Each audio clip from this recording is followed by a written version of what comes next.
guys, welcome to Film Learning, the show dedicated to learning you some filmmaking and learning you good. Well, another week down, another great response. So guess what? We're going back to the Dragon Ball well. Yes, much like the Frieza saga, I'm going to drag this out for a few more episodes. Hey, give the people what they want, eh? Well, last week's episode was super intense, so let's head back to an easy territory. Today we'll be making a POV scouter shot. I would have bought the scouter online, but despite it only costing $16 and weighing about 3 grams, for some reason Amazon wanted over $70 to ship it to Australia. And I don't know about you, but I wasn't too keen on that. So here's what you'll need for this effect. A friend to take a shot of, or like me, if you don't have any friends, just shoot yourself looking directly at the camera. You'll also need to download the Scouter pack that I have in the description below, as it contains the fonts and expressions for what we'll be using today. Make sure you install those bad boys before we start. Once installed, grab your shot and drop it into a comp. Once done, we'll immediately turn that layer off, click it off so no other layers are selected, and go up and grab the rounded rectangle tool. We'll change the fill to red, green, or any other colour you'd like your scouter to be. We'll then go to stroke and turn it off. From there, we'll draw our rectangle. Make sure that whichever eye your scouter's on, that side of the rectangle gets cut off on the comp. Next, let's add our target. Click off those layers, head back up to the top and grab the ellipse tool. This time, turn the fill off and then set the stroke to yellow and turn it up to around 25. Hold down shift and draw your circle. Once again, click off the layers and head back up to the top. This time we'll grab the pen tool, set the fill to the same yellow. In this case, we're going to make 3 points and make a triangle.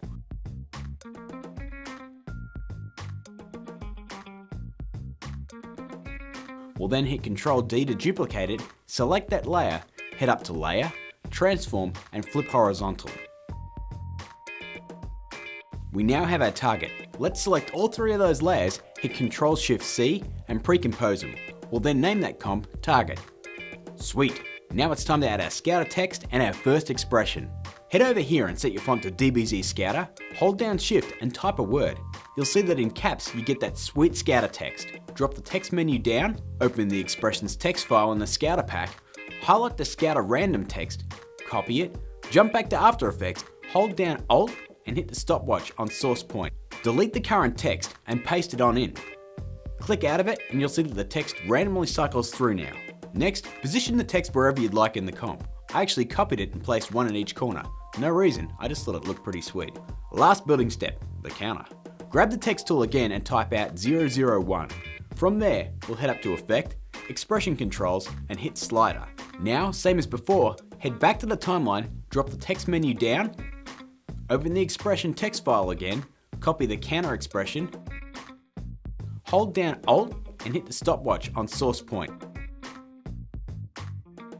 Delete the text in the box and paste your expression in.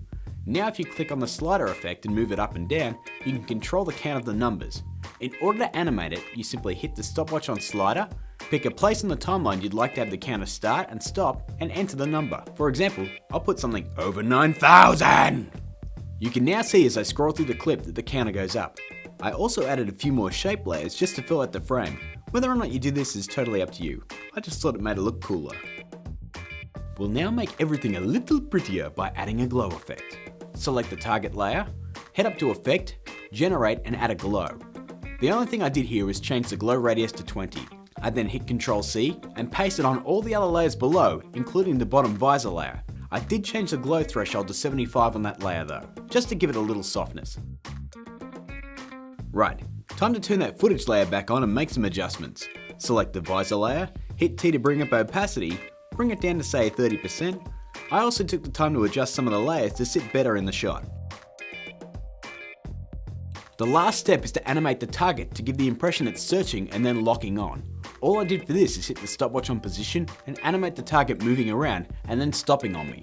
I then added a few opacity animations as it was counting to show it was loading the data. This is just by hitting T, hitting the stopwatch on opacity, scrolling forward until the target locks on, adding a keyframe, skipping forward 2 frames, cranking it down to 0, skipping forward 2 more frames and cranking it back up to 100%, and just copying and pasting those frames throughout the count.